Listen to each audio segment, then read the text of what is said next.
My parents handed my sister a $100,000 wedding gift like it was nothing, then looked me straight in the eye and said, "You don't deserve any help." That was the night I walked out and cut every line connecting us. I built my life in silence, no calls, no updates, just work and grit.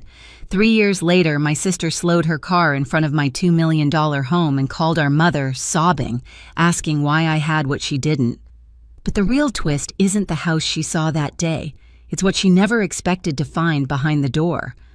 I grew up in a house where perfection wasn't just encouraged, it was required. From the outside, the Hartmans looked like a polished Boston family, a surgeon father, a university lecturer, mother, a tidy colonial home with trimmed hedges and framed vacation photos lining the hallway. But inside, there was a quiet hierarchy everyone understood without it ever being spoken. Victoria, my older sister, filled every room with the kind of effortless light my parents adored. She had their features, their charm, their expectations wrapped neatly around her like a birthright. And me, I was the girl they constantly reminded to try harder. Some memories arrive softly like dust motes floating in sunbeams. Others hit like sharp glass. I remember sitting at the dining table, the smell of roasted chicken in the air, while my parents bragged about Victoria's private school achievements. When the conversation shifted to me, the tone changed lighter, obligatory, dismissive. "Lily's independent," my mom would say with a smile that didn't quite reach her eyes. She's used to figuring things out. Independent was their polite word for overlooked. I started working at 16, saving every spare dollar in a chipped jar under my bed. Meanwhile, Victoria got a brand new car with a bow on top and a celebratory dinner. When I left for college, it was in a rattling used Toyota I'd bought myself. Victoria left in a sleek sedan, our father proudly parked in the driveway, neighbors watching. Still, I tried. I tried to be enough. I tried to be seen. By my 20s, I'd carved out a path in marketing, nothing glamorous, just steady work at a mid-size agency. I was good at it too, even if my mother's lips tightened whenever I mentioned my job. "You could have chosen something more meaningful," she'd sigh already, imagining me in a white coat like my father or a lecture hall like her. It was around then that Ethan appeared in my life, a software engineer with gentle eyes, a steady way of listening, and no interest in the games my family played. With him, I felt something unfamiliar ease. He didn't see me as the shadow sister or the family disappointment. He saw me, entirely. I hoped naively that my family would see him too. But the first time I brought him home for Thanksgiving, the temperature in the room dropped. My father sized him up in seconds. My mother asked questions that sounded like compliments, but weren't. And Victoria, glowing in her engagement ring, gave Ethan a polite, bored smile before diving into another story about Andrew's remarkable connections. I tried to ignore the feeling building in my chest, that familiar tightening, that quiet, practiced acceptance of being second. But something shifted that night when my father tapped his glass for attention and launched into a congratulatory speech about Victoria's upcoming wedding. The pride in his voice was warm and rich, a warmth I had never once felt turn toward me. I didn't know it then, but that dinner was the first tremor. The real break was still coming. The breaking point didn't arrive with an explosion. It came quietly disguised as a Sunday dinner my parents claimed was just to talk. Ethan and I arrived with a bottle of wine and cautious optimism. I kept telling myself this was a chance. Maybe the chance to feel like part of the family instead of a footnote. But the moment we stepped into the dining room, I felt it, the stiffness in the air, the way my mother's smile faltered before settling into something too polite. The table was set simply no celebration in sight. My father didn't even look up from his glass when he greeted us. We made small talk while the lasagna cooled on the counter, weather traffic Ethan's job. Not a single question about our engagement. Not one. Finally, when my mother poured coffee, I took a breath and said, "We wanted to talk about the wedding. We're keeping it small, but we hoped maybe you'd want to be involved." My father set down his mug with a soft click. And what exactly does that mean? The tone in his voice wasn't confusion, it was accusation. Ethan leaned forward steady. "We're not expecting anything. Just thought a conversation would be respectful." My mother folded her hands. "Respectful is following the traditions of this family. Victoria understands that. She always has." There it was, the comparison sharpened to a blade. I swallowed. We're not asking for $100,000. Just support." My father exhaled through his nose, irritation radiating off him. "Lily, your sister has made choices aligned with our values. She's marrying someone of her standing. She's invested in maintaining our family's reputation." My mother's voice followed like a second blow. "You haven't." Ethan straightened beside me, but I lifted a hand. "Don't." I needed to hear this. Maybe I always had. My father looked me directly in the eye, the surgeon precision in his tone. "You don't deserve any help." The words landed like a dropped scalpel, cold, exact, irrevocable. Something inside me went still, not shattered, not broken, just still like water moments before it freezes. Ethan said something I don't remember what. My mother added a soft, "It's for your own good," which was almost worse. Victoria wasn't even there, but somehow she filled the room anyway, her framed photos on the wall, her perfect life held up as the silent justification for my punishment. I placed my napkin on the table. "We should go." My mother reached out too late, murmuring my name, but there was no warmth in it, no regret, just habit. On the drive home, Ethan held my hand, thumb brushing over my knuckles, but I barely felt it. My father's words echoed in loops, settling into places I didn't know were still vulnerable. "You don't deserve any help." By morning, the echo had hardened into resolve. I blocked their numbers, deleted our family group chat, removed myself from every thread of obligation I'd been clutching out of hope. And then I walked forward into a life where I wouldn't wait for them to see me. Cutting contact sounded dramatic when I said it out loud, but in practice, it looked strangely ordinary. I woke up that Monday, made coffee, and sat at the small kitchen table beside Ethan. The morning light came through the blinds in narrow stripes. I opened my phone, stared at my family, thread photos of vacations I wasn't invited to, updates about Victoria's wedding I'd read with quiet hope, and tapped "Leave conversation." The screen blinked. Gone. Then I blocked my parents. Blocked Victoria. My chest tightened, but it didn't break. It felt like undoing a knot I'd been carrying for years. "Are you sure?" Ethan asked gently. "No," I admitted. "But I know I can't keep living like that." And so I didn't. Instead, I threw myself into work. My agency was understaffed and overworked, perfect for someone desperate to stay busy. I pitched new ideas, took on more clients, and discovered I wasn't just good at marketing, I was exceptional. I understood people. I understood stories. And clients noticed. 3 months in, I was promoted. 6 months in a major company requested me specifically. A year later, I quit and launched my own digital startup with 2 coworkers who believed in me more than my family ever had. We worked out of a tiny office above a coffee shop, the kind of place where the heater rattled in the winter and the windows fogged in the rain. But the energy was electric. Every day felt like building something out of thin air, something that belonged entirely to me. Ethan was there through it all, showing up with takeout late-night pep talks or a quiet hug when the pressure felt crushing. He never resented my ambition. He fueled it. By the second year, our client list had tripled. We weren't just surviving, we were thriving. Investors started reaching out. I'd stare at their emails and think about my father's voice telling me what I didn't deserve. Funny how success sounds different when you earn it in silence. Meanwhile, my parents remained exactly where I left them, far away. No birthday cards, no just checking in, nothing. Their absence strangely became a kind of clarity, a relief. Ethan proposed the night we signed our first big contract.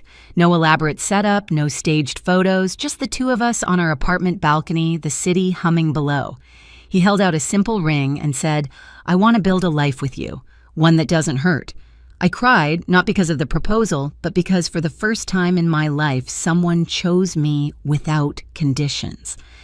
And when we bought our home, a modern, glass-lined place in the hills outside the city, it wasn't meant to impress anyone. It wasn't a trophy. It wasn't revenge. It was proof. Proof that choosing myself hadn't ruined anything. Proof that I wasn't who my parents said I was. Proof that life could grow in the very space they abandoned. We moved in on a warm summer evening. The sunset hit the windows and filled the house with gold. Ethan wrapped his arm around my waist and whispered, "This is only the beginning." I believed him. but I didn't know that miles away someone else was about to find my address, someone whose curiosity wasn't innocent at all. I didn't know anything was wrong until Sophia texted me one quiet Saturday morning. "Hey, was that your sister driving past your house?" I froze mid-sip of coffee. Sophia lived a few houses down. She'd met Victoria once at our wedding. She knew exactly what she was seeing. Before I could reply, another message popped up. She stopped across the street, just staring, then sped off. A cold prickle worked its way up my spine. 3 years of silence, and now this. Ethan glanced over. "Everything okay?" I didn't answer right away, because I didn't know. Later that afternoon, my phone rang with a number I hadn't seen since the night my father told me I didn't deserve help. For a moment, I considered letting it go to voicemail. Curiosity won. Lily, my mother's voice, came through thinner than I remembered. "Sweetheart, we think it's time we talked." My grip tightened. "Why now?" A beat of hesitation. "Victoria mentioned she was in your neighborhood. She saw your home." There it was, not regret, not love, recognition of value. "We'd love to visit," she continued. "Rebuild. Start fresh." "Fine," I said. "This Saturday, 2 o'clock. When I hung up, Ethan was already watching me. "You ready for this?" "No," I admitted, "but I'm done running from ghosts." Saturday arrived bright and polished, as if the sky itself wanted to watch the show. Ethan and I set out coffee and pastries on the patio, neutral hospitality, nothing intimate. I wasn't offering closeness, just space. At 1:58, security called. "A family of 3 for you, Ms. Hartman." A black sedan rolled up the driveway. My father stepped out first, shoulders, stiff silver hair catching the light. My mother followed, smiling too widely. And then Victoria, looking smaller than I remembered, clutching her purse like a life raft. I opened the door. "Come in." My mother's eyes darted around the foyer. "Your home is lovely." I nodded. "Let's sit outside." We moved to the patio, sunlight hitting the glass railing. It was peaceful. Too peaceful for the storm I knew was coming. My father cleared his throat. "Lily, we're glad you agreed to see us. It's been too long. You chose the silence," I said softly. An awkward beat. My mother jumped in. "Families make mistakes, but we're here now and we'd like to reconnect." I studied her carefully. "Why?" She blinked. "Because we miss you. That all." Another silence, longer, heavier. Then my father said it. "The real reason. We've hit some financial difficulties." My stomach dropped, but not from shock. "Of course," he continued, voice tight. "The settlement from the malpractice case took more than expected. And I'm consulting now, but rebuilding my name is challenging." My mother leaned forward. "And Andrew, well, his startup could take off with the right investor. Someone with resources." Victoria finally spoke, her voice small. "We thought maybe you could help." There it was. Not love, not apology, need. "I see," I said quietly. My mother smiled, relieved. "We knew you'd understand. Family supports family, just like we supported Victoria's wedding." My jaw tightened. Ethan's hand brushed mine under the table. My father continued. 200,000 would get us through this year, and another 200 to help Andrew launch properly. My mother nodded enthusiastically. "It's nothing to someone living in a house like this." A soft buzzing began in my ears, not anger, just clarity. A clarity I'd never had as a child kneeling in their shadow. "Before we continue," I said, "there's something you should know." 3 pairs of eyes lifted to me. "Victoria drove by my house earlier this week. She called you crying. Why does she have that?" Victoria's face flushed pink. Mom told you no. Someone who actually cares about me did." My father's jaw hardened. "Lily, that's enough." "No," I said. "It isn't." For the first time, I looked at them without searching for approval, without shrinking myself. "You didn't come because you missed me. You came because you realized I became something without you, and now you want a piece of it." My mother gasped. "How can you say that?" "Because for 28 years, I replied your love depended on how well I mirrored your expectations. And when I stopped mirroring them, you cut me off long before I cut you." My father leaned forward. "You are being dramatic. We did everything for you." I held his gaze. You gave Victoria a life of open doors. You gave me a lesson: earn everything yourself or get nothing. So I did. And now you want what I built." Victoria's eyes suddenly glistened. "Lily, we're family." I softened, not for her, but for the child she carried who hadn't asked for any of this. "I'm not giving you money," I said. "Not for the lawsuit, not for Andrew's venture, not for past debts or imagined obligations." My mother stood abruptly. "After everything we gave you, you gave me standards I could never meet," I said gently, "and pain that pushed me to build a life without you." They stared at me, stunned by the calm. But I continued, turning to Victoria. "I will do one thing. I'll set up an education fund for your baby. It will be in the child's name only. No withdrawals for anything else." Victoria's lips parted. You do that?" "Yes, because your child deserves a future untouched by this dysfunction." My father scoffed. "You think you can dictate terms to us? I'm not dictating anything," I said. "I'm choosing boundaries." I stood, signaling the end. "You came here for money. And you're leaving with something better: clarity. You don't have access to me anymore. Not my resources, not my time, not my peace." My mother's voice wavered. "You'll regret this when we're gone." "I regretted trying to earn your love for years," I replied. "I'm done regretting things that keep me small." Ethan opened the door for them. One by one, they walked past him. My father stiff with anger, my mother trembling with disbelief. And Victoria, who paused, really paused, and whispered, "Thank you for the fund." When the car disappeared down the hill, I finally exhaled. The sun warmed my back. The house stood quiet, steady, earned. Ethan slipped an arm around me. "You okay?" I nodded. "I think this is the first time I've ever been okay. Because real revenge isn't cruelty, it's peace they can't touch." In the days after they left, the house felt different, lighter, as if someone had opened every window and let the past drift out.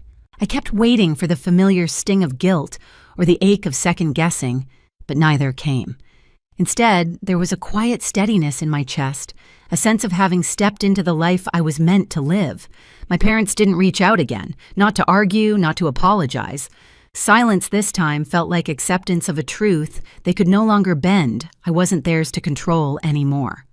Victoria sent a short message thanking me once more for the education fund. Nothing more, nothing less. It was the first time she'd spoken to me without superiority in her voice. Work continued to grow. Our startup signed another major contract, and Ethan and I found ourselves settling into routines that didn't carry old wounds. Sometimes on quiet mornings, I'd sip coffee on the patio and look at the hills beyond our home, thinking about how close I'd come to shrinking my life to fit their vision. Instead, I built something bigger, something mine. And the peace that came with it was the kind no one could take away. I've learned that family isn't defined by blood wealth or expectations. It's defined by who shows up with love that doesn't need to be earned. If my story hit something inside you, share your thoughts below. And if you've ever had to rebuild your life from the ground up, you're not alone here. Subscribe, like, and stay with me for the next story. There's always another truth waiting to be told.